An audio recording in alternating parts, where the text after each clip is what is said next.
তিয়াশা বাবা মারা যাওয়ার পর মাকে সামলাতে, সংসারটা সামলাতে কয়েকদিন ছুটি নিয়েছে কাজ থেকে। নিজের জায়গায় বসিয়ে দিয়েছে অন্য কাউকে। মা একদম নিশ্চুপ, শান্ত নদীর মতো থাকছে সব সময়। এক পলকে আক্কাস আলীর চেয়ারের দিকে চেয়ে থাকে আর কিছুক্ষণ পরপর কেঁদে ওঠে। তিয়াশার নিজেরও শরীরটা ভালো যাচ্ছে না। নড়াচড়ায় প্রচণ্ড সমস্যা হচ্ছে ইদানিং, 5 মিনিট একটানা হাঁটতেও পারে না শরীর অতিরিক্ত দুর্বলের কারণে। এদিকে আলোর ব্যবহার দিনকে দিন খারাপ হচ্ছে। তিয়াশা বেশ বুঝতে পারছে তার এ বাড়িতে থাকার আয়ু শেষ হতে চলেছে।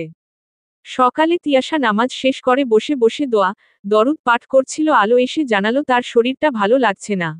আজকের নাশতাটা যেন কুলসুম বেগম অথবা তিয়াশা নিজে বানায়। তিয়াশা কোন কথা বলল না। সে সবসময় চেষ্টা করে সংসারের টুকিটাকি কাজ করার। যতই নিজের বাবার বাড়ি হোক, সংসার তো তার ভাইয়ের। এখানে শুয়ে বসে তো আর খাওয়া যাবে না, উচিতও হবে না। আলো চলে যেতেই তিয়াশা পিছনে ফিরে মায়ের দিকে তাকালো। রাত থেকে কুলসুম বেগমের গায়ে জ্বর, শরীরের তাপমাত্রা অনেক বেশি। এক রাতেই শরীর যেন অতিরিক্ত ফুরবল হয়ে পড়েছে। মাকে না ডেকে উঠে দাঁড়ালো সে, ধীর পায়ে চলে গেল রান্নাঘরের দিকে। 8টার মধ্যে একা হাতে রুটি, ডিমভাজি আর আলুভাজি নাশতার জন্য তৈরি করে ফেলল। একা হাতে সবকিছু করাই একটু বেশি সময় লাগলো তার। খাবার টেবিলে সবকিছু গুছিয়ে রেখে নিজের রুমে গিয়ে একটু পিঠ টান করার কথা ভাবল সে। অনেকক্ষণ দাঁড়িয়ে রান্না করাই খুব খারাপ লাগছে তার। নিজের রুমের দিকে পা বাড়াতেই পিছন থেকে আলোর গলা পেল। এই নাশতা বানাতে এত সময় লাগলো? এতদিন সংসারটা করেছিলে কিভাবে? শরতের ধৈর্য আছে বলতে হয়। তিয়াশা দাঁতে দাঁত চেপে চোখ বন্ধ করে কিছুক্ষণ দাঁড়িয়ে রইল। তারপরই পিছনে ফিরে বলল, আপনার ঠিক কি ক্ষতি আমি করেছি বলেন তো, ভাবি? না মানে আপনার ভাগের কিছু কেড়ে নিয়েছি আমি? এত চক্ষুশূল কেন আমি আপনার? ভ্রু কুঁচকে ফেলল আলো। তিয়াশার কাছে থেকে এমন জবাব সে মোটেও আশা করেনি। ভেবেছিল অন্যান্য দিনের মতোই চুপচাপ এড়িয়ে যাবে তাকে। আজ তার ভিন্নতা দেখে গা যেন তারা চিহ্ন লে উঠল তার। আলো চেতে উঠে বলল, আমার সংসারে খাচ্ছ, থাকছো আর আমার মুখের ওপর কথা বলছো? সেই সকালে বলেছি নাশতা করতে। সামান্য এই নাশতা বানাতে দুপুর হয়ে গেছে আর সেটাও আমি বলতে পারবো না? সত্যি কথা বললেই গায়ে লাগে তাই না?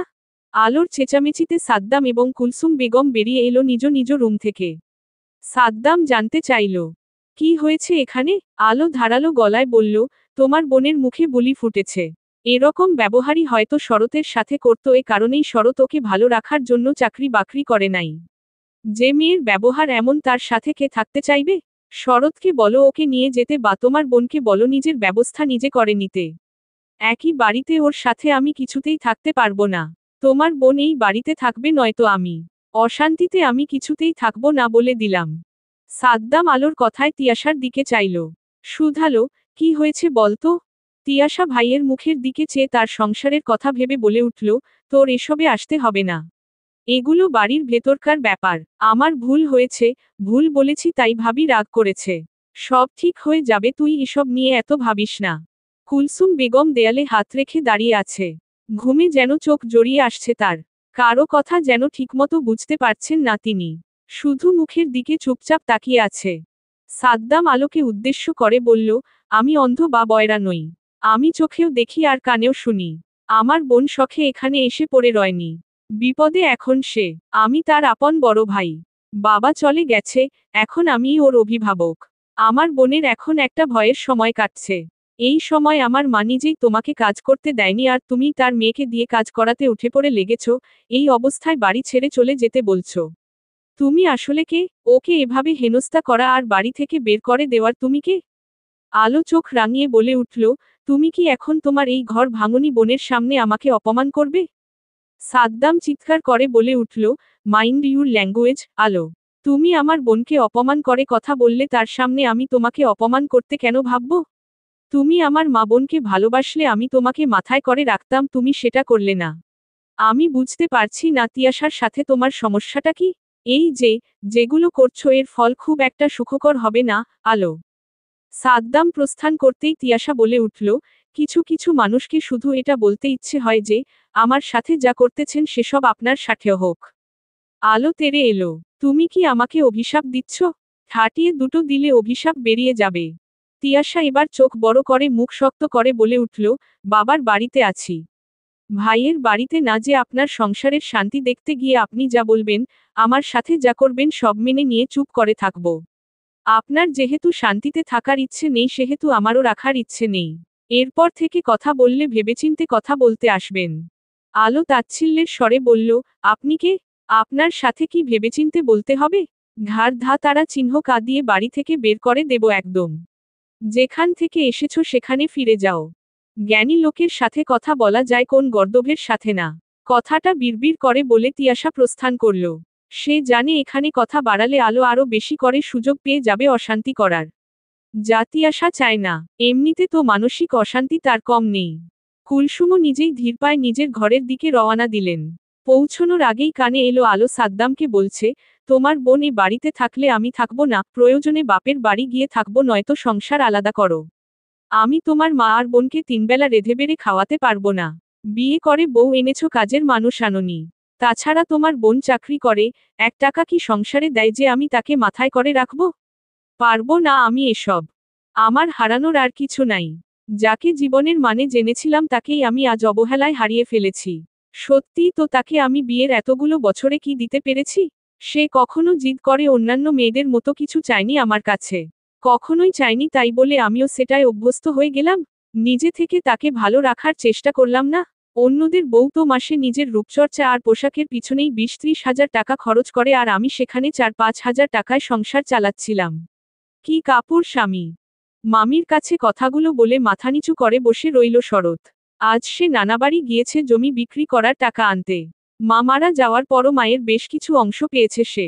সেটাই বিক্রি করে 8,50,000 টাকার মতো পেয়েছে সে। আরও কিছু মাঠের জমি পড়ে আছে, কাগজে কিছু সমস্যা থাকায় সেটা বিক্রি করা সম্ভব হয়নি। যেটুকু বিক্রি করতে পেরেছিল সেটুকুই আজ রেজিস্ট্রি হয়েছে। নিজের মামাই জমি কিনে নিয়েছে ভাগ্নের কাছে থেকে। শরতের কথার পরিপ্রেক্ষিতে তার মামি আনোয়ারা বেগম বলে উঠল, মেয়েটা কয়েকবার এসেছিল, তাতেই বুঝেছিলাম কত সংসারী আর গুণবতী মেয়ে সে। ঠান্ডা স্বভাবের। সব বিষয়ে তোমার ওপর নির্ভর করতে চাইতো। সামান্য সেদিন তোমার আপু যখন তাকে দেখে বকশিশ দিচ্ছিল আমি খেয়াল করেছিলাম, তুমি ইশারায় অনুমতি দিয়েছিলে, তারপর মেয়েটা সেই বকশিশ নিয়েছিল। যে কয়েকবার এসেছিল আমার হাতে হাতে রান্নাবান্নায় কত সাহায্য করেছে। কথাবার্তায় মায়া আছে। এমন একটা মেয়েকে তুমি হারিয়ে যেতে দিও না। তোমার কিন্তু এই দুনিয়ায় আপন বলতে সে ছাড়া কেউ নেই। নিজের ভালো একটু বোঝো। বাবা বলো, মামা বলো, 2-1 দিন তাদের পাবে, কিন্তু স্ত্রী কিন্তু আজীবনের সাথী। মেয়েটার বাচ্চা পেটে, এই সময়ে তোমাকে তার সবচেয়ে বেশি প্রয়োজন ছিল, অথচ তুমি বড় একটা ভুল করে বসে আছো। সে কিন্তু তোমার সাথেই ভালো থাকতে চেয়েছে, তোমাকে ছেড়ে অন্য কারো সাথে না। মেয়েদের কিন্তু অপশনের অভাব হয় না। বেকার ছেলেকে ভালোবেসে বিয়ে করেছে বলে তুমি তাকে এভাবে সাতারা চিহ্নস্তি দিতে সারাজীবন বেকার আর অলস থেকে যাবে? তোমারও ইচ্ছে করে না তোমার ছোট মা বোন যেমন পোশাক পরে তোমার বউ তেমন পরুক? তোমার ছোট মা বোন যেমন গহনা পরে খাওয়া দাওয়া করে সেরকম তোমার বউও করুক? বউকে ভালো রাখতে না পারলে কেমন স্বামী হলে বলো তো? তিনি থেমে আবার বললেন, আসল কথা হচ্ছে, তুমি ছোট থেকে সবার বেশি বেশি ভালোবাসায় মানুষ হয়েছ। অভাব কি, পরিশ্রম কি, টাকা কিভাবে উপার্জন করতে হয়, কাউকে কিভাবে ভালো রাখতে হয়, দায়িত্ব নিতে হয়, এসব তুমি জানো না। যখন সংসারের বাহিরে নিজের হাত খরচের টাকা লাগে তখন বাবার থেকে টুকটাক নাও বা দোকান থেকেই নাও, অথচ একবার ভেবে দেখো না যে তিয়াশারও শখ আহ্লাদ আছে, তারও কিছু প্রয়োজন হতে পারে। শরৎ অনুতপ্ত সুরে বলল, তিয়াশা রাগ করে চলে যাওয়ার পর আমি বুঝতে পারছি সবই, মামি। ওর বাবা মারা যাওয়ার দিন আমি ওকে ফিরিয়ে আনতে চেয়েছিলাম, কারণ ওর ভাবি আগে থেকেই ওকে পছন্দ করে না। এখন তো তিয়াশার বাবাও বেঁচে নেই। না জানি ওর সাথে কি কি করছে। আমি হয়তো জেনে না জেনে তিয়াশাকে অনেক কষ্ট দিয়েছি, কিন্তু বাহিরের কেউ ওকে কষ্ট দিলে, খারাপ ব্যবহার করলে আমি সহ্য করতে পারি না। আমার ছোটমা আর বোনের সাথে আমার এখন সম্পর্ক নেই কেন বলেন তো? ওরা আমার তিয়াশাকে ভালোবাসেনি, মেনে নেয়নি বলেই আমি ওদের ত্যাগ করেছি। সেদিন তিয়াশাকে আনতে গিয়ে বলতে পারিনি, আমি নিজেকে শুধরে নেওয়ার চেষ্টা করছি। আমার কাছে আম্মার জায়গা বিক্রি করা যে 5 লাখ টাকা ছিল সেটা আমি কাজে লাগিয়েছি। এখনো সেটার রেজাল্ট পাইনি বলেই তাকে বলার সাহস পাইনি। আনোয়ারা বেগম শুধালেন, কি করেছ টাকা? বুঝে শুনে পদক্ষেপ নিও। এই টাকাগুলোই কিন্তু তোমার সম্বল। উদ্ধৃতি চিহ্ন। শরৎ আশ্বস্ত করে বলল, আমার বন্ধু স্বর্ণ রৌপ্যের ব্যবসা আছে। ও মাস 6 আগেই বলেছিল রূপা কিনে রাখতে। এসবের দাম নাকি কখনোই কমবে না। তখন আমি সেটা কিনে রাখবো বলে সিদ্ধান্ত নিয়েছিলাম, তখন তিয়াশা টাকা লস যাওয়ার ভয় আমাকে করতে দেয়নি। এখন যেহেতু কোন পিছুটান নেই, হয়তো জিতবো নয়তো মতারা চিহ্ন রব এমন অবস্থা, তাই 5 লাখ টাকা বিজনেসের জন্য দিয়েছি। বন্ধু গতকাল জানালো সামনে সপ্তাহ থেকে রূপার দাম অনেকটা বেড়ে যাবে, তাই মামার কাছে থেকে টাকা নিতে এসেছি। এই পুরো টাকার আবার কিছু রূপা কিনে রাখবো, আর লাখখানেক টাকা রেখে দেব। তিয়াশার কখন কোন বিপদ হয় বলা তো যায় না। আগে না হয় ওর বাবা ছিল, এখন আমি ছাড়া আর কে আছে? যতই রাগ অভিমান হোক, আমি তো আর ওকে ছাড়তে পারবো না। আমি জানি, ও মুখে মুখে যাই বলুক না কেন, ও নিজেও আমাকে ছাড়বে না। আনোয়ারা বেগম শরতের মাথায় হাত বুলিয়ে বললেন, এই সুবুদ্ধি যদি আগে হতো তাহলে মেয়েটা এই কয়েক মাস আর তোকে ছাড়া কষ্টে থাকতো না। তাড়াতাড়ি দুজন সব মিটিয়ে নে। শরৎ চাপাস্বরে জবাব দিল, নেব, মামি। সব ঠিক করে নেব। ওকে ভালো রাখার দায়িত্বে এবার আমি এক চুলো ছাড় দেব না। আমি এবার ভালো স্বামী হয়ে দেখিয়ে দেব। ও যেন বলতে পারে, এ পৃথিবীতে আমার মতো ও আর কাউকে পাবে না। আমি তার জন্য একদম পারফেক্ট। উদ্ধৃতি চিহ্ন। শরৎ নানাবাড়ির জায়গা বিক্রি করে মোটামুটি ভালো একটা অঙ্কের টাকা পেয়েছে, সেটা জানতে পারল তার বাবা। রাতে শরতের মামা ফোন করে জানিয়েছে, কারণ শরতের অনেক আগে থেকে উল্টাপাল্টা জায়গায় টাকা খরচ করার অভ্যাস আছে। সকাল হতে না হতেই শরতের বাবা শমশের সাহেব। সকাল 8টা। শরৎ আজ থেকে বন্ধুর সাথে দোকানে বসবে। যেহেতু সব মিলিয়ে ভালো একটা টাকা ব্যবসায় দিচ্ছে, সুতরাং তার নিজেরও টুকটাক একটু দোকানে খেয়াল রাখা প্রয়োজন। সকালে ঘুম থেকে উঠে নিজের জন্য নাস্তা তৈরি করছিল সে। এই সময় বড্ড মনে পড়ছিল তিয়াশাকে। সেই সকাল সকাল সব নাস্তা বানিয়ে 9টার দিকে শরৎকে ঘুম থেকে ডেকে তুলত। তবুও শরৎকে ডাকতে তার কত ভয় ছিল। বেশিরভাগ দিনই তো ঘুম থেকে ডাকায় করা মেজাজ দেখতে হতো তাকে। শরৎ চুলা বন্ধ করতেই কলিংবেল বেজে উঠল। রান্নাঘর থেকে রুটি আর আলুভাজি নিয়ে টেবিলে রাখল সে। অনেক আগে থেকে পড়াশোনার জন্য বাহিরে ছিল, তখনই প্রায় সব রান্না নিজের সুবিধার্থে শিখে নিয়েছিল সে, তাই এখন নিজের জন্য রান্না করতে খুব একটা বেগ পোহাতে হয় না তার। তাড়াতাড়ি করে গিয়ে দরজা খুলে দিল শরৎ। বাহিরে বাবাকে দাঁড়িয়ে থাকতে দেখে কিঞ্চিত অবাক হলো। এত সকালে তো উনার বাসা থেকে বের হওয়ার কথা না, কারণ ছোটমা এখনো বাসায়। আর তার বউ বাসায় থাকাকালীন শমশের সাহেব ছেলের কাছে আসবেন সেটা অভাবনীয়। শরৎ বাবাকে ভেতরে নিয়ে দরজা আটকে দিল, ডাইনিংয়ের দিকে যেতে যেতে জিজ্ঞেস করল, এত সকালে আপনি খেয়েছেন কিছু? শমশের সাহেব জবাবে বললেন, হ্যাঁ, তোমার মা নাশতা বানিয়েছে। তুমি খেয়েছো কিছু? শরৎ দীর্ঘশ্বাস ফেলে বলল, সে খবর আর রাখে কে? নাশতা বানিয়েছি, খেতে বসবো। শমশের সাহেব সিঙ্গেল সোফাটায় গিয়ে বসলেন। শরৎ হাত ধুয়ে এসে খেতে বসল, যদিও বাবাকে একবার বলল খাওয়ার কথা, কিন্তু শমশের সাহেব না করলেন। শরৎ আর কিছু না বলে নাশতায় মন দিল। শমশের সাহেব ইতস্তত করতে করতে বললেন, একটা কথা বলার ছিল তোমাকে। হ্যাঁ বলেন। বাবার দিকে না তাকিয়েই চকিতে জবাব দিল শরৎ, যেন সে জানত শমশের সাহেব এখনই কিছু বলবেন। শমশের সাহেব শরতের দিকে তাকিয়ে বললেন, রিয়ার বিয়ের কথা চলছে। সে তো অনেক আগে থেকেই শুনছি। কতগুলো বিয়ের কথা হলো, হচ্ছে এসব আর নতুন কি? এবারেরটা মনে হয় হয়ে যাবে। ছেলে ভালো বেতনের চাকরি করে, পরিবার ভালো। শরৎ রুটি ছিঁড়ে মুখে নিয়ে চিবোতে চিবোতে বলল, দেখেন বাড়িতে যেন আবার তার আর তার মায়ের মতো ননদ, শাশুড়ি না থাকে। না হলে আবার আপনার মেয়ের কপালও তিয়াশার মতোই হবে। আর তিয়াশা একদিন আপনার মেয়ের অতি ভালো আচরণে কাঁদতে কাঁদতে বলেছিল না, আমার শাশুড়ি আর ননদের মতো শাশুড়ি, ননদ যেন হয়। ওই কথা ফলে যাবে। শমশের সাহেবের মুখের রং যেন পাল্টে গেল। সহসা বলে উঠলেন, বউ চলে যাওয়ার পর তার পক্ষ নিয়ে কথা বলা বেশি বেড়েছে তোমার, শরৎ। এরকম যদি আগে করতাম তাহলে বউ যেত না। শিক্ষা হয়েছে বলেই শিক্ষিত মানুষের মতো কথা বলছি। আপনি সকাল সকাল কেন আসছেন সেটা বলেন। সরি, আপনার মেয়ে বউ কেন পাঠাইছে সেটা বলেন। শমশের সাহেব দমে গেলেন মুহূর্তেই। শরৎ না জেনেও সঠিক বলেছে। তিনি মুখে অসহায় ভাব নিয়ে এলেন। রিয়ার বিয়ের অনুষ্ঠান বর্ষর করে না করলেও টুকটাক ছেলের বাড়ির মানুষকে তো সম্মান করতে হবে। করেন। নিষেধ করছে কে? তার জন্য টাকার প্রয়োজন। আপনার বউয়ের তো অনেক টাকা, মামিয়ে তো আপনার টাকায় নাকি চলে না। চাকরি করে সে টাকায় নাকি দুজন চলে, এখন আপনার বউকেই বলেন ব্যবস্থা করতে। তুমি ওর বড় ভাই, সৎ ভাই। শরৎ, ভুল বললাম? শরতের দিকে তাকিয়ে কিছুক্ষণ মৌন রইলেন শমশের সাহেব।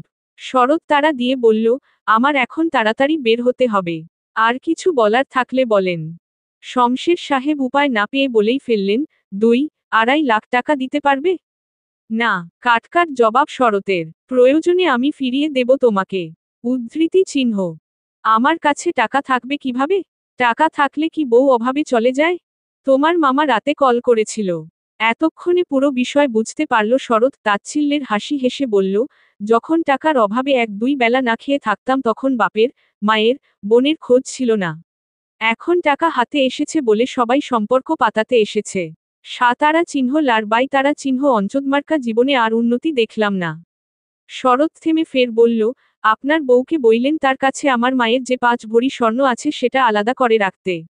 আমার আর আমার বউয়ের জন্য যে ছিল না আমিও তার বা তাদের জন্য নাই। আমি তাড়াতাড়ি গহনা নিতে আসছি। শমশের সাহেব দাঁড়িয়ে গেলেন, জোর গলায় বললেন, কিসের গহনা? কোন গহনা নাই? যা আছে সব তোমার এই মায়ের গহনা। রিয়ার বিয়ের জন্য রাখা হয়েছে।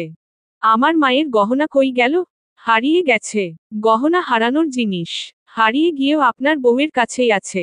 আমি তো দাবি ছাড়ছি না। প্রয়োজনে পুলিশ নিয়ে যাব।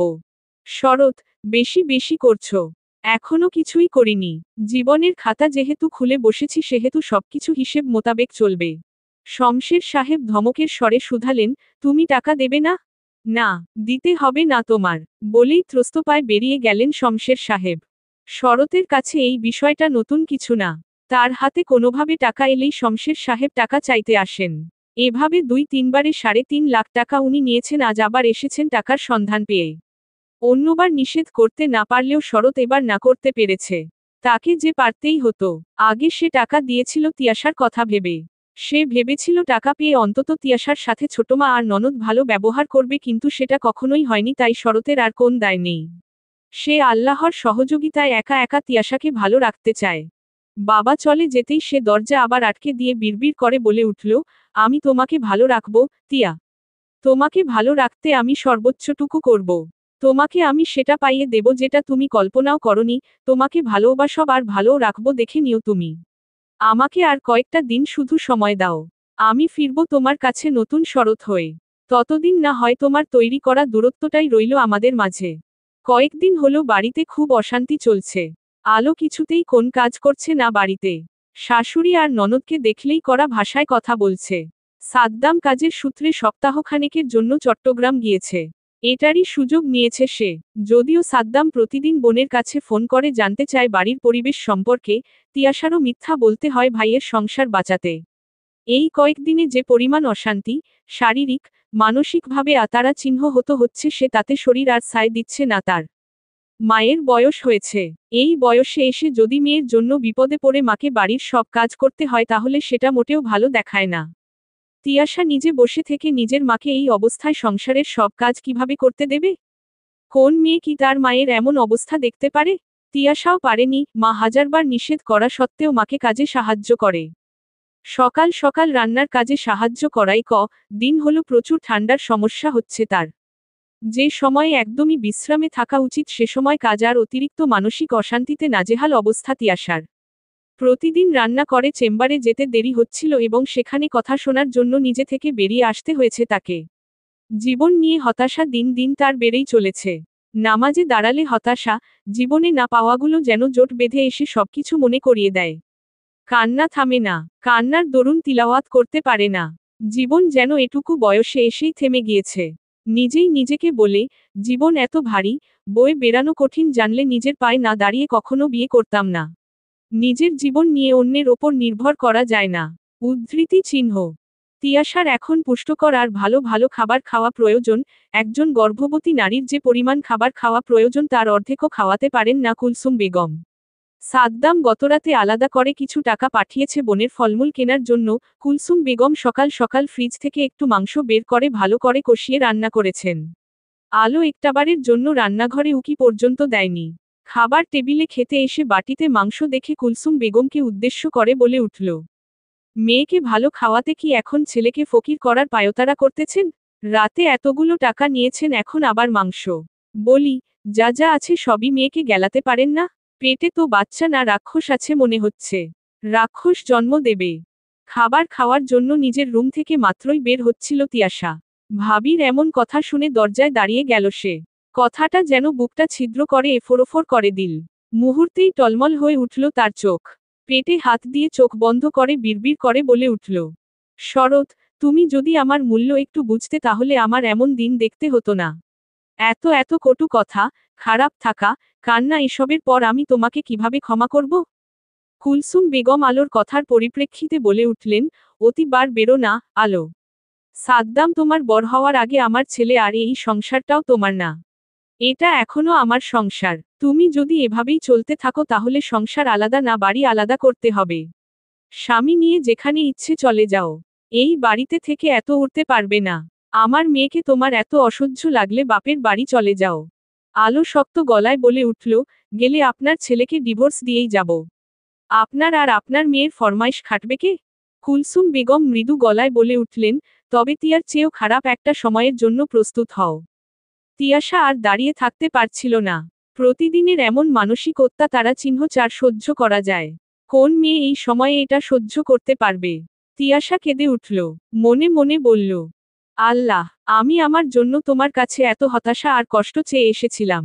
তুমি কেন একটু রহমতের নজরে আমার দিকে তাকাচ্ছ না? আমি যে আর পারছি না।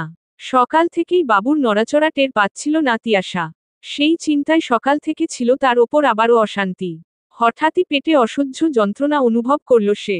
এক মুহূর্তের মধ্যে ঘেমে অস্থির লাগতে শুরু করল। জোরে মাকে ডেকে বলল, মা, বাঁচাও। বাচ্চা নষ্ট হয়ে যাওয়ার আশঙ্কায় তিয়াশাকে নিকটস্থ হাসপাতালে ভর্তি করা হয়েছে। তিয়াশার মা কুলসুম বেগম প্রতিবেশী হারুন মিয়ার গাড়ি করে একা একাই মেয়েকে হাসপাতালে নিয়ে এসেছেন। একজন অন্তত পুরুষ মানুষ সাথে থাকলে বিপদ থেকে বেরিয়ে আসা সহজ হতো মনে করে সব ভুলে শরৎকেই কল করলেন তিনি। হাজার ঝগড়া বিবাদ হলেও তিয়াশা শরতের স্ত্রী এবং বাচ্চাটা শরতের।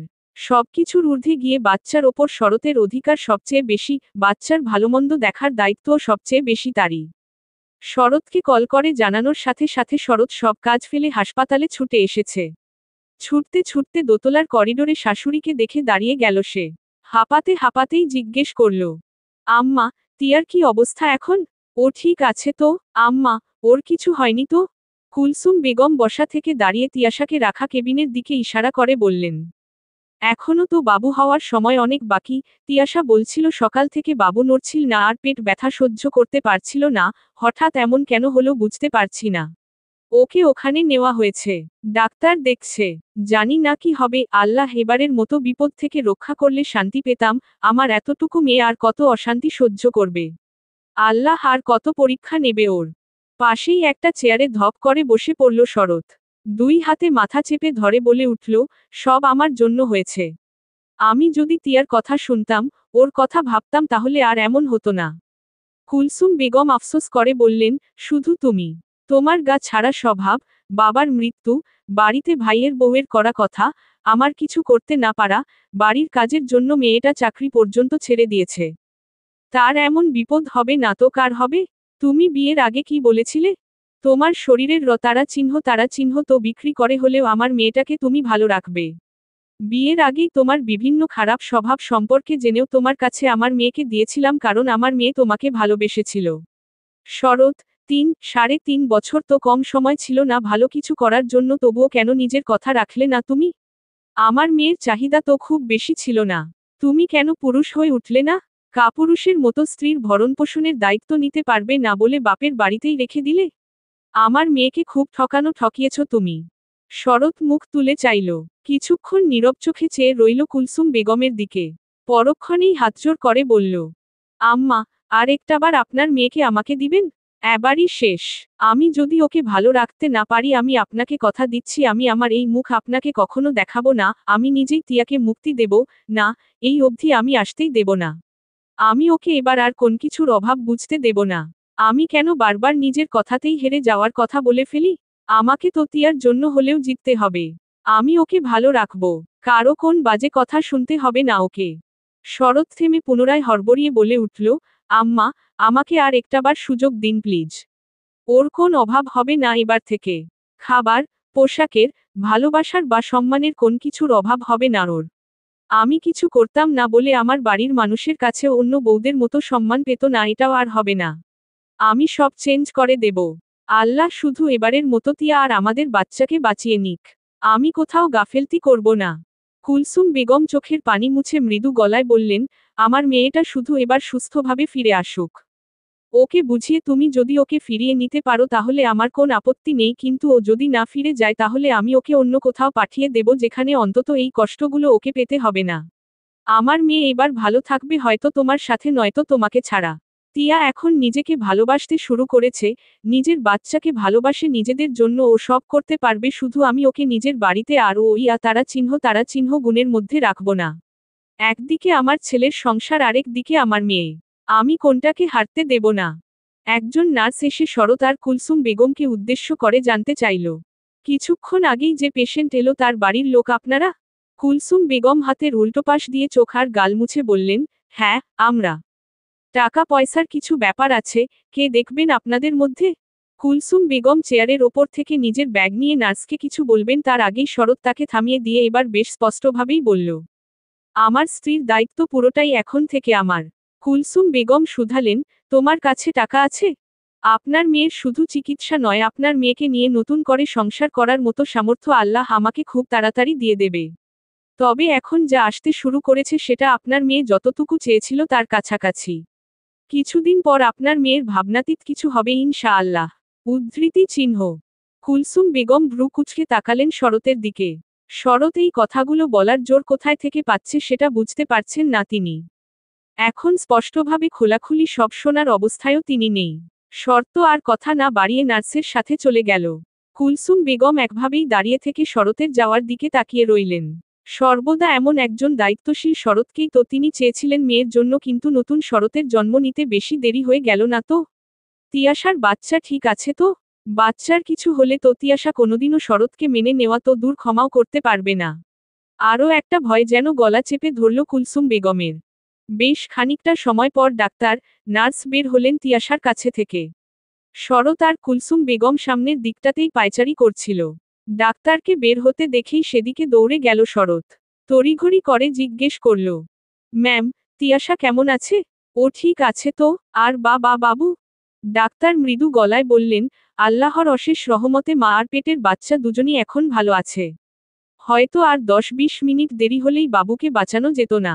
আল্লাহ চেয়েছিলেন বলেই এবারের মতো দুজনই ঠিক আছে, তবে উনার এমন হয়েছে অতিরিক্ত কাজ আর মানসিক চাপে। এই সময় উনার বেডরেস্ট প্রয়োজন হাসি খুশি থাকা, কোনোরকম মানসিক চাপ উনাকে দেওয়া যাবে না। এটা বাবু এবং বাবুর মা দুজনের জন্যই ক্ষতিকর। এসবে বাবু নষ্ট হয়ে যাওয়ার সম্ভাবনা অনেক বেশি থাকে। আপনি সম্ভবত উনার বর, তাই না? শরৎ ওপর নিচ মাথা ঝাঁকালো। ডাক্তার ফের বললেন, স্ত্রীকে সবরকম শারীরিক পরিশ্রম থেকে দূরে রাখুন। এই কয়েকটা মাস অন্তত উনাকে মানসিক শান্তি দিন, খুশিতে রাখুন, নইলে অনেক বড় ক্ষতি হয়ে যাবে। কুলসুম বেগম এগিয়ে এসে জিজ্ঞেস করলেন, এখন কি আমার মেয়ের সাথে দেখা করা যাবে? জি, যাবে, কিন্তু উনার সামনে কান্নাকাটি করবেন না এবং এমন কিছু বলবেন না যাতে উনার মানসিক অশান্তি বেড়ে যায়। বলেই প্রস্থান করল সবাই একসাথে। কুলসুম বেগম শরৎকে উদ্দেশ্য করে বললেন, তুমি আগে দেখা করে এসো, তারপর না হয় আমি। কুলসুম বেগমকে কথা শেষ করতে না দিয়েই শরৎ বলল, আপনিই আগে যান, আম্মা। আমি চাই না তিয়া প্রথমেই আমাকে দেখে হাইপার হোক। আপনি না হয় ওর কাছে থাকুন। আমি বাহিরে আছি। কুলসুম বেগম আর কোন কথা না বলে তিয়াশার কাছে গেলেন। বাহিরে অপেক্ষায় রইল শরৎ। ভাবল, শেষবারের মতো তিয়াশার পা ধরে হলেও মাফ চেয়ে তাকে ফিরিয়ে চাইবে সে, বোঝাবে, তিয়াশাকে ছাড়া আর অন্য কোন কিছুতে শান্তি নেই তার। কিন্তু ভাবনার বিষয়, এত কিছুর পর তিয়াশা মাফ করবে তো? শরৎ তিয়াশার কেবিনে প্রবেশ করেছে। চুপচাপ বেডের পাশের চেয়ারে বসে আছে সে। তিয়াশা মুখ ঘুরিয়ে অন্যদিকে চেয়ে আছে। শরতের সাথে প্রথমে দেখা করতে চায়নি সে। কুলসুম বেগমের কথায় রাজি না হয়েও পারেনি। কুলসুম বেগমের কথাগুলোই ছিল এমন যে তিয়াশা সেটা নিয়ে না ভেবে পারেনি। কুলসুম বেগম যতক্ষণ কেবিনে ছিলেন ততক্ষণ শুধু শরতের কথা বলেছেন। শরতের ব্যবহারের পরিবর্তন, কথাবার্তার পরিবর্তন সম্পর্কে অবগত করেছেন। শরৎ সত্যি সত্যি বদলেছে। প্রিয় মানুষের অনুপস্থিতি তাকে বদলাতে বাধ্য করেছে। কুলসুম বেগম এটাও বুঝিয়েছেন, একটা মেয়ের বিয়ের পর বাবার বাড়ির অতিথি হয়ে যায়। মাসে বেড়াতে এলে তবেই শোভা পায়, কিন্তু সংসার ছেড়ে চলে আসলে সে বাড়িতে মেয়েটার কোন মূল্য থাকে না। যেমন এখন তিয়াশার নেই। আলো প্রতি মুহূর্তে তাকে অসম্মান করে, কথা শোনায়। তিয়াশা সংসার ছেড়ে এসেছে বলেই এত কিছু করার সুযোগ সে পাচ্ছে। আগে অপছন্দ করলেও এত বাজে ব্যবহার করার সুযোগ পেত না যেটা এখন পায়। শরৎ যেখানে নিজের পরিবর্তন ঘটিয়ে কিছু করার চেষ্টা করছে, সুতরাং এই সময়ে তিয়াশার উচিত শরতের পাশে থাকা। নিজের স্বামীর যদি সত্যিই চিন্তা চেতনায় পরিবর্তন আসে, ব্যবহারে পুরুষত্ব প্রকাশ পায়, তাহলে তার পাশে থাকায় তিয়াশার কোন সমস্যা নেই। সে তো এতগুলো মাস, বছর ধরে এটাই চেয়ে এসেছিল। সে চেয়েছিল শরতের পরিবর্তন হোক, স্ত্রীকে ভালো রাখার জিদ হোক, তাদের একটা সুন্দর সংসার হোক। তিয়াশার মনে সন্দেহ, শর্তেরা আসলেই পরিবর্তন হয়। তার শরৎ কি নিজেকে আদৌ পরিবর্তন করতে পেরেছে নাকি শুধু ওপরে একটা প্রলেপ এঁকে এসেছে? এই মানুষটাকে কি আরও একবার বিশ্বাস করা যায়? শরৎ নীরবতা ভাঙল। সাহস করে নিজের মানুষটাকে ছোঁয়ার সাহস করল সে। আলতো হাতে তিয়াশার হাতটা নিজের হাতে নিয়ে মৃদু গলায় বলল, এখন কেমন লাগছে, তিয়া? তিয়াশা কিছুক্ষণ ওভাবেই চুপ থেকে শরতের দিকে ফিরে তাকালো। একটু স্বাভাবিকভাবেই বলার চেষ্টা করল, আগের চেয়ে ভালো। ডাক্তার বলেছে বাবু ঠিক আছে। রাত 9টার দিকে তোমাকে বাসায় নিয়ে যাওয়া যাবে। এই সময়টা একটু কষ্ট করে এখানেই থাকতে হবে। তিয়াশা দীর্ঘশ্বাস ফেলল। বিড়বিড় করে বলল, বাড়ি? আপন বাড়িটা ডেকে নিলে শান্তি মিলত। শরৎ চুপ মেরে গেল। যা যা সে তিয়াশার সাথে করেছে তার জন্য তো তিয়াশা এমন বলবেই। স্বামীর বাড়িটাকেও তো শরতের কথার আঘাত আড়া চিহ্নতে কখনো নিজের বাড়ি মনে করতে পারেনি তিয়াশা। কিছু হলেই শরৎ শুধু বলতো, চল, বাপের বাড়ি দিয়ে আসি। বাবার বাড়িও তো ভাইয়ের বউয়ের যন্ত্রণায় কারাগারে রূপ নিয়েছে অনেক আগেই। শরৎ প্রলম্বিত শ্বাস ফেলে মাথা নিচু করে বলল, তিয়া, আর একটাবার আমাকে সুযোগ দেবে? এবারই শেষবার। এবার আমি তোমার বিশ্বাস ভাঙব না। তিয়াশা শরতের চোখে চোখ রাখল। মলিন মুখে বলল, আমি আবার নিজেকে অভাবে পতিত করতে পারবো না, শরৎ। ভালোবাসার লোভে আমি ভালো থাকা বিসর্জন দিতে চাই না। তোমাকে ভালোবাসা পেতে কিচ্ছু হারাতে হবে না, বিশ্বাস করো। তিয়া, আমার তুমি ছাড়া হারানোর কিছু নেই বলেই হয়তো কিছু করার সাহস করতে পেরেছি। তুমি ছাড়া টাকার মূল্য আমার কাছে শূন্য। আমার সবটা শুধু তোমাকে ভালো রাখতে। তিয়া, আমি বিজনেস শুরু করেছি আমার যা ছিল সবটা দিয়ে। তুমি বিশ্বাস করবে কি, চেষ্টা করেছি বলেই হয়তো আল্লাহ আমাকে ফেরাননি। আমি উপার্জন করতে শুরু করেছি, তিয়া। শরৎ প্যান্টের পকেট থেকে একটা ছোট খয়েরি বক্স বের করল। বক্সটা খুলে তিয়াশার দিকে বাড়িয়ে দিয়ে বলল, গত কয়েকদিন যা ইনকাম করেছি তার থেকে কিছু টাকা দিয়ে আমি তোমার জন্য এই রিংটা নিয়েছি। এটাই পছন্দ করে দোকান থেকে নিচ্ছিলাম, তখনই আম্মা কল করে জানালো তোমার অবস্থা। তিয়াশা এই শরৎকে সত্যিই আজ চিনতে পারছে না। যে শরৎ কখনো 10 টাকা খরচ করে তার জন্য একটা গোলাপ আনেনি, সে আজ এত টাকা খরচ করে স্বর্ণের আংটি নিয়ে এসেছে। তিয়াশার চোখে মুখে অবিশ্বাসের ছাপ স্পষ্ট। অবিশ্বাস কম, আশ্চর্যের ছাপ বেশি। এটা সত্যিই সেই শরৎ যে কি না তার দায়িত্ব নেবে না বলে পালিয়ে বেড়াতো, অলসতা দেখাতো। আজ সে কি না এসব করছে। এটা সত্যিই সেই শরৎ। তিয়াশাকে চুপচাপ তাকিয়ে থাকতে দেখে শরতের চোখ টলমল করে উঠল। বুকে একটা ভয় জন্মালো। তিয়াশা আবারও ফিরিয়ে দেবে, তাকে বিশ্বাস করে আর কখনো ফিরবে না? ভারী হয়ে এলো তার কণ্ঠস্বর। বলে উঠল, তুমি ছাড়া আমার কেউ নেই, তিয়া। প্লিজ আমাকে মায়ের মতো করে একা করে দিও না। আমাকে একটাবার বিশ্বাস করো। আমি আর একা থাকতে পারছি না। আমাকে একটা সুযোগ দাও, তিয়া। ফিরে চলো আমার সাথে। কোথায়? তোমার বাড়িতে। আবার কখনো কিছু হলে তো আমাকে বাড়ি ছাড়তে বাধ্য করবে। আমি তো মেয়ে মানুষ, আমার কোন বাড়ি নেই। শরৎ তিয়াশার হাতটা শক্ত করে চেপে ধরল। গলা খাদে নামিয়ে বলল, আমার যা কিছু আছে সবই তোমার। প্রয়োজনে আমি কাগজ করে দেব। তুমি প্লিজ শুধু তোমাকে আমার করে দাও। আমি আমার সবকিছুর পরিবর্তে তোমাকে চাই। আমি তোমাকে আমার অবস্থাটা কেন বোঝাতে পারছি না? তিয়াশা ইতস্তত করে বলল, গোটা 3.5 বছর তোমাকে বিশ্বাস করেই কেটেছে। প্রতিনিয়ত ভাবতাম এই তো এখনই তুমি একটু আমার কথা ভাববে, আমাকে ভালো রাখার লোভ তোমার হবে, কিন্তু সেটা হয়নি। এখন হঠাৎ কিভাবে এত বদল ঘটল? শরৎ মাথা নিচু করে জবাব দিল, এর আগে তো তুমি নিজেকে অসম্ভব ভালোবেসে, নিজের কথা ভেবে আমাকে ছাড়ার সাহস করনি। আমিও ভেবেছিলাম তুমি আমাকে ছাড়া থাকতে পারবে না, সেজন্যই হয়তো অমন করেছি। কিন্তু এখন বুঝেছি সবাই সবাইকে ছাড়ার ক্ষমতা রাখে, শুধু ছাড়ার পর যে কষ্টটা হয় সেটা জিদ করে সহ্য করে যায়। আমি তোমাকে ছাড়া, তোমার ভালোবাসা, এই যে থেকে থেকে তোমার আলতো হাতে আমার গাল স্পর্শ, বুকে মাথা রাখা, তোমার হাসি, এসব ছাড়া আমার চলছে না। শুধুমাত্র তোমাকে পেতে আমি আমার সবকিছু বাজি ধরেছি। আমার শুধু তোমাকে চাই। তোমাকে ভালো রাখার জন্য আমি সব করব, সব। তিয়াশার চোখ থেকে জল গড়িয়ে পড়ল। এই মানুষটাকে একবার কেন বারবার সে বিশ্বাস করতে চায়। মনে রাগ, অভিমান যাই থাকুক না কেন ভালো তো তাকেই বাসে। তিয়াশা জানে শরৎ যেটা সত্যি সেটাই বলে। সে এতদিন তিয়াশাকে ভালো রাখার দায়িত্ব ভালোভাবে পালন করতে চায়নি সেটা কথা এবং ব্যবহারে বুঝিয়েছে। আজ যখন এভাবে বলছে, প্রমাণ দিচ্ছে সুতরাং তাকে খুব করে বিশ্বাস করতে ইচ্ছে করছে তার। তাছাড়া বিবাহিত জীবনে সব সমস্যার সমাধান তো একে অপরকে ছেড়ে যাওয়া হতে পারে না। সবকিছু ঠিক করতে সাময়িক দূরত্ব বাড়ানোই যায়। তাতে যদি ভালো কিছু হয় তবে সেটা করা উচিত। তিয়াশা গাল মুছে শুকনো ঢোক গিলে বলল, আমি কি 3 বছর আগের সেই শরৎকে পাবো? যে আমাকে ছাড়া কিছু বুঝতো না, যার মধ্যে আমাকে ভালো রাখার ইচ্ছেশক্তি ছিল, আমাকে কেউ অপছন্দ করলে সে নিজে তার সাথে দূরত্ব বাড়িয়ে দিত, আমাকে তুলোর মতো বুকে আগলে রাখত, আমার মুখের হাসিই ছিল তার ভালো থাকার কারণ। আমি যদি একসাথে সব পাই তবেই আমি সুযোগ দিব নচেত ন আকার না। শরৎ ঠোঁট টিপে হাসার চেষ্টা করল অথচ চোখে টলমল করছে পানি, চোখের পলক ফেলতেই গড়িয়ে পড়ল গাল বেয়ে। তিয়াশার হাতটা নিজের গালে ঠেকালো। পরক্ষণেই চুমুতে ভরিয়ে দিল তিয়াশার সমস্ত মুখ। তিয়াশা শুধু এতগুলো মাস পর প্রিয় মানুষের স্পর্শ চোখ বন্ধ করে অনুভব করল। মনে মনে বলে উঠল, আমি শরৎকে ছাড়া কিভাবে থাকার কথা ভাবতে পারি। তিয়াশা যে শরৎকে ছাড়া সত্যিই শূন্য। বিকেলের দিকে মায়ের সাথে বাড়ি ফিরল তিয়াশা। শরৎ বাসার সামনে ওদের নামিয়ে দিয়ে নিজের বাসার উদ্দেশ্যে রওনা দিয়েছে।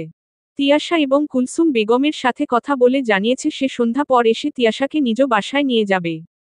বাসায় নিয়ে যাওয়ার আগে টুকটাক পরিষ্কার পরিচ্ছন্ন করার সাথে সাথে বাসার প্রতিটা কোণা নতুন করে সাজাতে চায় শরৎ। হসপিটালে বসে বসে তিয়াশার কাছে থেকে লিস্ট করে নিয়েছে কি কি কিনতে হবে আর সে কিভাবে নিজের বাসাকে নতুন করে দেখতে চায়। তিয়াশা জানে এটুকু সময়ে কোনো কিছু সম্ভব না আর তাছাড়া সামান্য এই কয়েকদিনে তেমন টাকার মানুষ হয়নি যার সাহায্যে সে এখনই পুরো বাসা তিয়াশার মনমতো সাজিয়ে ফেলবে। তাছাড়া সংসার তো একদিনে সাজিয়ে ফেলার জিনিস না। সংসার সাজাতে ধৈর্য ধরতে হয়। এক এক সময় এক এক জিনিসের প্রয়োজনীয়তা অনুভব করলে সেটা নিজের বাসায় জায়গা করে নিতে হয়। শরৎ তবু ছাড়েনি। আপাতত যেগুলো প্রয়োজন বা অল্প টাকার মধ্যে সে তিয়াশাকে দিতে পারবে এমন কিছু জিনিসের নাম জেনে নিয়েছে। নিজে বাড়ি অবধি পৌঁছে দিয়ে গিয়েছে এবং যাওয়ার সময় স্পষ্টভাবে বলেছে, এখন অন্তত ব্লকটা প্লিজ খুলে রেখো, তোমার বাসা তোমার ইনস্ট্রাকশনে সাজাতে দিও। তুমি গেলে সব হবে কিন্তু তুমি যাওয়ার আগে কিছু পরিবর্তন প্রয়োজন। তোমারও তো জানা প্রয়োজন, তোমার শরৎ সত্যিই তোমাকে ভালোবেসে বদলেছে, সে তোমাকে সত্যিই ভালো রাখতে চায়। তিয়াশা আর কুলসুম বেগম বাড়ির ভেতরে প্রবেশ করতেই আলোর গলা শুনতে পেল। এগিয়ে আসতেই বুঝল আলো রান্নাঘরে। তিয়াশা চলার গতি কমিয়ে দিলে কুলসুম বেগম বলে উঠলেন, এখন সোজা নিজের রুমে যাবি। কোথাও দাঁড়াতে হবে না। রুমে গিয়ে ভালো একটা শাড়ি পরবি আজ। যদি পারিস গোসলটা দিয়ে নে। হসপিটাল থেকে ফিরেছিস, নানারকম অসুখ বিসুখ, রোগ বালাই সেখানে। ভালো করে গোসল দিয়ে চুল শুকিয়ে নে। এই সময় চুল যেন একদম ভেজা না থাকে বলে দিলাম। আমি খাবারের ব্যবস্থা করছি। তুই যদি এই একবেলায় আর কিছু ভেবেছিস। তিয়াশা মাকে দেখে আবার রান্নাঘরের দিকে তাকালো। আলো তাদের দেখেছে। তিয়াশা এবং কুলসুম বেগমকে দাঁড়িয়ে থাকতে দেখে এগিয়ে এলো রান্নাঘরের দরজার দিকে। তিয়াশাকে সুস্থভাবে দাঁড়িয়ে থাকতে দেখে খোঁচা দিয়ে বলে উঠল, দেখে তো একেবারে ভালো মানুষ মনে হচ্ছে। তখন কি বাড়ি থেকে বের হওয়ার জন্য নাটক করা হয়েছিল? কি নাটক বাবা, মতারা চিহ্ন রেই তো যাচ্ছিল মানুষজন। আবার জন্ম নেওয়ার মতো ফিরেও এলো। কত কিছু আর দেখব। কুলসুম বেগম চকিতে বলে উঠলেন, তুমি কি চাচ্ছিলে? আমার মেয়ের কোন ক্ষতি হয়ে যাক? মতারা চিহ্ন রে গেলে খুশি হতে? আমার খুশিতে কার কি আসে যায়? আমার খুশিতে কেউ বাঁচবেও না আবার কেউ মতারা চিহ্ন রবেও না। আলোর দিকে তেড়ে গেলেন কুলসুম বেগম। থাপ্প তারা চিহ্ন রদিতে হাত উঠাতেই তিয়াশা মাকে থামিয়ে দিল। ঠান্ডা মেজাজে বলে উঠল, আমাকে চুপ থাকতে বলে তুমি যেখানে সেখানে মুখ নাড়ছ কেন? সত্যিই তোকে কি চাইলো তা দেখে তো আল্লাহ আমার মৃতারা চিহ্ন তত্ত্ব দেবে না বা বাঁচিয়ে রাখবে না। আমার আয়ুতে কারো হস্তক্ষেপ সম্ভব না। সব আল্লাহর হাতে। কুলসুম বেগম আফসোস করে বললেন, ছেলের সাথে বিয়ে করিয়ে শকুন এনেছিলাম আমি। শকুনের নজর কখন কোন বিপদ চায় সেই শকুনই জানে। ছেলের জীবন আর সংসার দুইটাই শেষ করতে উঠে পড়ে লেগেছে। এই মেয়ে কবে শিক্ষা পাবে আল্লাহ জানে। একটা মেয়ে তার বাপের বাড়ি এসে থাকবে সেটাও নাকি তার সহ্য হয় না। আরে তার স্বামী যে আমার ছেলে আর কারো ভাই সেটাই ভুলে গেছে। আল্লাহ আছেন, প্রতিটা কথা আর কাজের ফলাফল এই মেয়ে পাবে। উদ্ধৃতি চিহ্ন। আলো বাজখাই গলায় বলে উঠল, বাড়ির বউই নাকি খারাপ? গিন্নির মুখ দিয়ে তো কত ভালো ভালো কথা বের হচ্ছে তাই না? নিজের ছেলের বউকে শকুন বলা হচ্ছে, অভিশাপ দেওয়া হচ্ছে। যার অভিশাপ তারই লাগবে। সাদ্দাম আগে আসুক। বউয়ের দোষ শুধু দেখা হয়, এদিকে মাঝে আরেক কাঠি ওপরে সেটা তো জানে না। তিয়াশা মায়ের হাত ধরে মায়ের ঘরের দিকে টেনে নিয়ে গেল। বলতে থাকলো, আম্মা জান, কুল। দোয়া করো, এবার যেন আমাকে ঠকতে না হয়। বিশ্বাস করো, শরৎ যদি সত্যিই বদলে যায় আর আমাকে ভালো রাখতে চায়, আমার মনের মতো হয়, তাহলে দুনিয়ার কাউকে আমি পরোয়া করব না। এক আল্লাহ ছাড়া আমি কাউকে নজরে আসতে দেব না। আর তোমার ছেলের বউ, আল্লাহ আছেন তার জন্য, আল্লাহকে আলাদা করে বলতে হবে না কিছু। তিনি সব দেখেন এবং জানেন। তিনি সবটা দেখে নেবেন। তুমি এসব নিয়ে আর কিছু বলবে না, তাকেও না আর ভাইকেও না। আম্মা, আমি সব ভুলে সংসার করতে চাই। শরতের সাথে ভালো থাকতে চাই। সেটা যদি ভাগ্যে না জোটে তবে আমি দ্বিতীয়বার এ বাড়িতে ফিরব না। আশা করছি, এবার সব ঠিক হবে। কুলসুম বেগম মেয়ের মাথায় হাত রেখে মিষ্টি হেসে বললেন, আল্লাহ তোমার সহায় হোক। তবে মাথায় রাখবে, সব সময় সবাইকে ছাড় দিতে নেই। সবাইকে ছাড় দিলে নিজের প্রতি অবিচার করা হয়। আর সেটা এক প্রকার তারা চিহ্ন লুমো। ছাড় দিতেই থাকলে তারা উড়তে থাকবে, উড়ে এসে এসে মাথায় ঠোকর বসাবে। তোমার উচিত নিজের হয়ে সবসময় লড়ে যাওয়া, সবার সাথে। তিয়াশা মায়ের কথায় সায় জানিয়ে বলল, হ্যাঁ আম্মা, নিজেকে ভালোবাসতে শুরু করেছি আমি। নিজেকে আর ছোট হতে দেব না কোথাও। কুলসুম বেগম মেয়ের গালে হাত ছুঁয়ে আদরে গলায় বললেন, যাও এবার তৈরি হও। গোসল করে সুন্দর একটু সেজো আজ। আমার মেয়েটাকে অনেকদিন সাজগোজে দেখি না। তিয়াশা নিজের রুমের দিকে যেতে গিয়েও থেমে গেল। কণ্ঠ খাদে নামিয়ে শুধালো, আম্মা, আমিও বাড়িতে যেতে রাজি হয়ে ভুল করলাম না তো? কুলসুম বেগম আশ্বস্ত করে বললেন, পুরুষের পরিবর্তন সহজে হয় না, কিন্তু সেটা সত্যি কখনো হলে সেটা আজীবনের জন্য সুখকর হয়। তিয়াশা মায়ের কথা বুঝতে পারল। আল্লাহর ওপর ভরসা রেখে আরেকটা বার প্রিয় মানুষটাকে সুযোগ দেওয়ার কথা ভাবল সে। তিয়াশা গোসল শেষ করে ভেজা চুলে আয়নার সামনে এসে দাঁড়ালো। লাল টকটকে একটা শাড়ি পরেছে সে। আঁচল কাঁধের ওপর উঠিয়ে নেওয়া। উঁচু পেটটা উকি দিচ্ছে বারবার। কিছুক্ষণ পরপর ভেতর থেকে কেউ নিজের উপস্থিতি জানান দিচ্ছে, এক নজরে আয়নায় নিজের পেটের দিকে তাকিয়ে আছে তিয়াশা। মুখে মিটিমিটি হাসি। অন্য সময় পোশাকের ওপর দিয়ে তার নিজের ভেতরে বেড়ে ওঠা প্রাণটার উপস্থিতি বুঝলেও আজই প্রথম এভাবে দেখার সৌভাগ্য হলো তার। বেশ কিছুটা সময় এভাবেই কাটল। ধীরে ধীরে চুল শুকিয়ে নিল সে। চুল আছড়ে ছেড়ে রাখল। মা বলেছে একটু সাজগোজ করতে। এই সময়ে আর কি সাজবে সে? হাতের কাছে যা পেল তা দিয়ে চোখে একটু কাজল আর ঠোঁটে হালকা লিপস্টিক দিল। বোঝার উপায় নেই সেভাবে। তিয়াশার তৈরি হওয়া অনেক আগেই শেষ। সন্ধ্যা পর কুলসুম বেগম একটা ছোট বাটিতে পায়েস নিয়ে রুমে প্রবেশ করলেন। তিয়াশা নিজের প্রয়োজনীয় জিনিস, জামাকাপড় গুছিয়ে নিচ্ছিল, মাকে পায়েসের বাটি হাতে দেখে দাঁড়িয়ে গেল। কুলসুম পায়েসের বাটি তিয়াশার হাতে দিয়ে বললেন, এটা খেয়ে নে তো, মা। পরশুদিন খেতে চেয়েছিলি, এখন চলে যাবি, তোকে কিছু খাওয়ানোর কখন আবার সুযোগ হবে কে জানে। শোন, যখন যা খেতে ইচ্ছে হবে শরৎকে বলবি, আর ঘরে বানানো কিছু খেতে ইচ্ছে করলে অবশ্যই আমাকে জানাবি। আমি রান্না করে সোজা তোর বাসায় গিয়ে হাজির হব। তিয়াশা এক চামচ পায়েস মুখে নিয়ে তৃপ্তিতে চোখ বন্ধ করে নিল, বলল, আহ, পায়েসটা মুখে নিয়ে বুঝলাম কেন আমার তোমার হাতের পায়েস এত খেতে ইচ্ছে হচ্ছিল। আমার তোমার হাতের পায়েসের সাথে কোন কিছুর তুলনা হয় না। উদ্ধৃতি চিহ্ন। কুলসুম বেগম মেয়ের দিকে মায়াভরা দৃষ্টি ফেলে বললেন, পেট ভরে খেয়ে নে, মা। লাগলে বলবি, আরও আছে। বাহিরে থেকে ভরাট পুরুষালী কণ্ঠস্বর ভেসে এলো। তাতে একটা নাম, তিয়া। তিয়াশা চকিতে মায়ের দিকে তাকিয়ে বলে উঠল, শরৎ। বাহিরে থেকে ভরাট পুরুষালী কণ্ঠস্বর ভেসে এলো। তাতে একটা নাম, তিয়া। তিয়াশা চকিতে মায়ের দিকে তাকিয়ে বলে উঠল, শরৎ। শরৎ তিয়াশার রুমের ভেতরে প্রবেশ করল। তিয়াশাকে প্রায় বউসাজে কিছুক্ষণ মুগ্ধ চোখে দেখে বলল, তোমার কি হয়েছে? আমাদের তাড়াতাড়ি বের হতে হবে। বাহিরে খুব বাতাস। আস্তে ধীরে যেতে হবে, সময় অনেকটা লাগবে। তিয়াশা মায়ের দিকে তাকাতেই কুলসুম বেগম বলে উঠলেন, তিয়া রেডি আছে, কিন্তু না খেয়ে তো যেতে দিচ্ছি না, আব্বা। এখন বাসায় গিয়ে দুজন আবার কি খাবে, তার চেয়ে ভালো হবে এখান থেকে খেয়ে যাও আর কিছু খাবার নিয়ে যাও। আগামীকাল থেকে রান্নাবান্না করে খেও। আজ আর এসবের চিন্তা করতে হবে না। তিয়াশা পায়েসটুকু শেষ করে পায়েসের বাটি বাড়িয়ে দিয়ে মাকে উদ্দেশ্য করে বলল, আর একটু দেবে? কুলসুম বেগম বাটি নিয়ে হেসে বললেন, দুজনে বস, আমি দুজনের জন্যই নিয়ে আসছি। কুলসুম বেগম বেরিয়ে যেতেই শরৎ তিয়াশার দিকে এগিয়ে গেল। বাহিরের দিকে একবার উকি দিয়ে ফিসফিস করে বলল, তাড়াতাড়ি চলো, তোমার জন্য নিজে হাতে বিরিয়ানি রান্না করেছি। আমার ভীষণ ক্ষুধা পেয়েছে। একসাথে খাবো বলে আমি এখনো টেস্ট করিনি। মাকে বলো, কোন খাবার দিতে হবে না। উদ্ধৃতি চিহ্ন। তিয়াশা অবাক চোখে শরতের দিকে তাকালো। তুমি রান্না করেছ? হ্যাঁ, তুমি পছন্দ করো বলে নিজে রান্না করেছি। তাহলে বাসা কে গুছিয়েছে? বন্ধুরা এসেছিল। ওরা নিজেরাই সব করে দিয়েছে। পরিবর্তে টাকাও খসিয়েছে প্রচুর। বাসায় চলো, দেখতে পাবে সব। তোমার রুম তুমি যেভাবে চেয়েছিলে সেভাবেই সাজানোর চেষ্টা করেছি। ওখানে সব তোমার মনমতো হবে, সব। তিয়াশা এক পলকে শুধু চেয়ে রইল শরতের দিকে। এই মানুষটা তাকে অসম্ভব ভালোবাসে সেটা জানে, কিন্তু এই যে ভালো রাখার তাগিদ সেটা আগে মানুষটার মাঝে সে দেখেনি। তিয়াশা নিজেকে ভালোবেসে দূরত্ব বাড়িয়েছিল, তার জন্যই বোধ হয় শরৎ তার গুরুত্বটা বুঝেছে। তিয়াশাকে চুপ থাকতে দেখে শরৎ তিয়াশার হাত দুটো নিজের হাতের মুঠোয় নিয়ে আলতো গলায় বলে উঠল, আমাকে বিশ্বাস করতে পারছো না? বিশ্বাস করো, আমি সেই আগের শরৎ আর নেই। তোমার সাথে সাথে আমাদের অনাগত সন্তানকে ভালো রাখার জন্য আমি পরিশ্রম করছি। তিয়াশা শরতের চোখে চোখ রেখে বলল, আমি তোমাকে বিশ্বাস করি, শরৎ। আগেও করেছি, এখনো করি। তোমার বিশ্বাসের দাম আমি দেব, তিয়া। তোমাকে আমি মাথায় করে রাখব।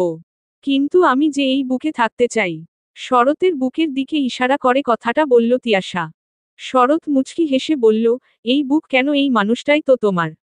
এই মানুষটার সবটা জুড়ে শুধু তুমি। শরৎ থেমে বলল, তোমাকে খুব ভালোবাসি, তিয়া। তিয়াশা মুচকি হেসে জবাবে বলল, আমি বাবা নিজেকে ছাড়া কাউকে ভালো টালো বাসি না।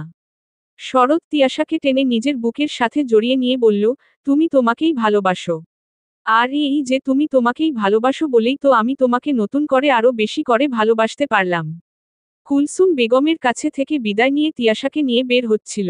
সাদ্দাম বাসায় নেই সেটা শরৎ আগে থেকেই জানত। অনেকক্ষণ ধরে এই বাসায় আসার পরও আলোকে দেখতে না পেয়ে তার ব্যাপারে জানতে তিয়াশা জানায় আলোর সাথে একটু ঝামেলা হয়েছে।